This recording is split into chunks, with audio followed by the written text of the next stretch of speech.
बिस्मिल्लाहिर्रहमानिर्रहीम।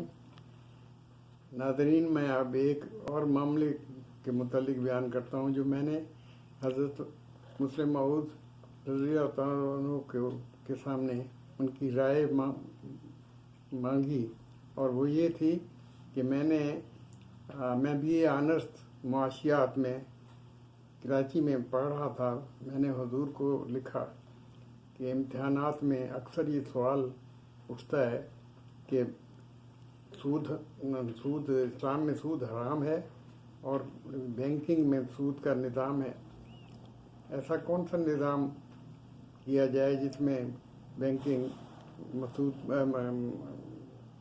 इसके सूद के अलावा चल सकें।